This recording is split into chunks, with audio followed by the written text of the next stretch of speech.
মহানন্দাদি বলেনি, তারপরে আসবো প্রত্যেকের কাছে। মহানন্দাদি, আমার প্রশ্ন হচ্ছে, অনেক রিজন দেখানো যায়, এসআইআর তাড়াহুড়ো করে করতে হবে না, বিএলওর কষ্ট হচ্ছে, বলা যেতে পারে যে আমি কাগজ খুঁজে পাইনি, কারুর কোনো সমস্যা হয়েছে, কারুর বাড়িতে অভাব অনটন দেখা দিয়েছে, কিন্তু এসআইআরটা তো একসময় করতে হবে এবং ভোটের আগেই তো করতে হবে ম্যাডাম। ভোটের আগে যদি এসআইআর না হয় তাহলে এই মায়ারানী দেবীর 44টা ভোটার কার্ড থেকেই তো ভোট পড়বে, সেই ভোটটা তো গৃহীতও হবে বা সেই ভোটে তো একটা ফলও বেরোবে, সেটা কেন আমরা মেনে নেব বলুন?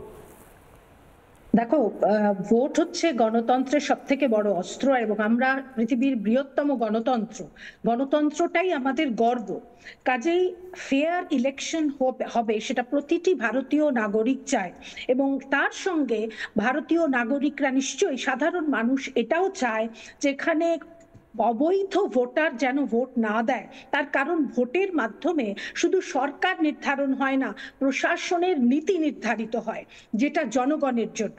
কাজে ফেয়ার ইলেকশনটা সবসময় প্রয়োজন, কিন্তু আমাদের পশ্চিমবঙ্গ ভৌগোলিকভাবে এমন একটা জায়গায় অবস্থিত যেখানে সবসময় এই অনুপ্রবেশকারী এটা একটা সমস্যা।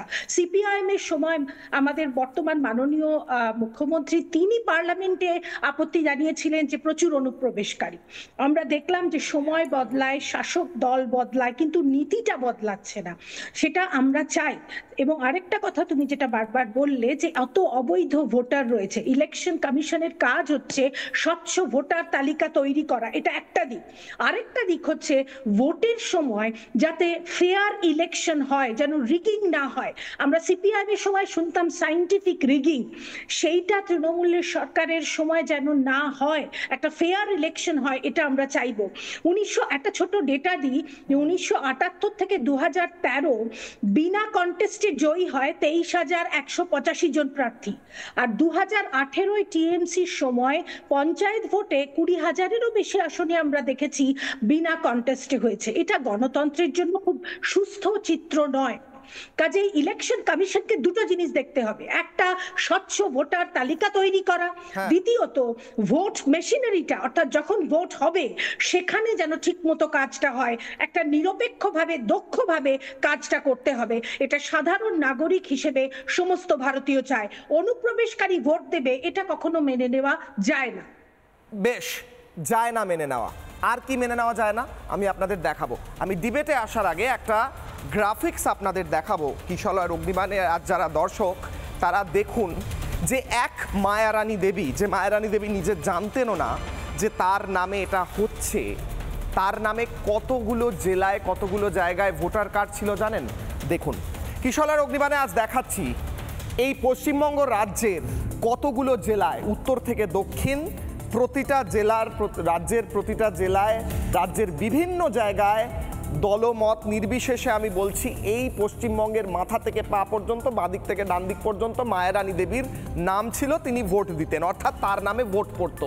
বাঁকুড়ায় একটা বিধানসভা ক্ষেত্র, পূর্ব বর্ধমানে 4টে, হাওড়ায় 4টে, উত্তর 24 পরগনায় 2টো, দক্ষিণ 24 পরগনায় 8টা, পূর্ব মেদিনীপুরে 9টা, পশ্চিম বর্ধমানে 1টা, উত্তর দিনাজপুর 1টা, দক্ষিণ দিনাজপুর 2টো, দার্জিলিং 1টা, হুগলি 1টা, হাওড়া 4টে, পূর্ব মেদিনীপুর 5টা।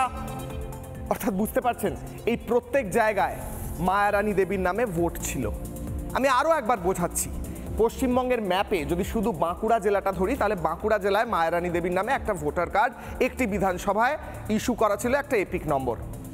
হাওড়ায় সেরকম ছিল 4টে বিধানসভা ক্ষেত্রে মায়ারানী দেবী ভোট দিতেন বিভিন্ন টাইটেল নিয়ে।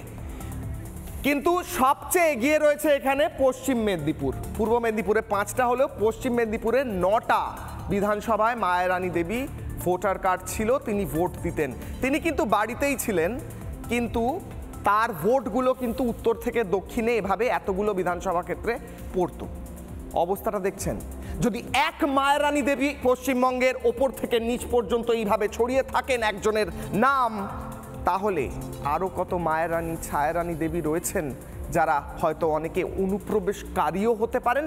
আমি প্রশ্ন করব এখান থেকে কিশলয় অগ্নিবাণের দ্বিতীয় প্রশ্ন, দ্বিতীয় অগ্নিবাণ, যেখান থেকে আমি ডিবেটের দ্বিতীয় অংশে যাব। কিশলয় অগ্নিবাণের দ্বিতীয় প্রশ্ন, দ্বিতীয় অগ্নিবাণ, স্বচ্ছ ভোটার তালিকাতেই কি পতন হবে মমতা বন্দ্যোপাধ্যায় শাসনের? কারণ যদি মায়ারানী দেবীর 44টা ভোট এবং এরকম আরও অনেক ভুয়ো ভোট পড়ে থাকে এবং তাতে যদি একটি দল ক্ষমতায় এসে থাকে, সেই ভুয়ো ভোটগুলো বাদ গেলে মমতা বন্দ্যোপাধ্যায় বা যে দল জয়ী হয়েছে পশ্চিমবঙ্গে, সেই দলের কি পতন অবশ্যম্ভাবী? কি নানা ধরনের কন্টেন্ট দেখার জন্য লাইক করুন, শেয়ার করুন আমাদের ফেসবুক পেজ, সাবস্ক্রাইব করুন আমাদের ইউটিউব চ্যানেল।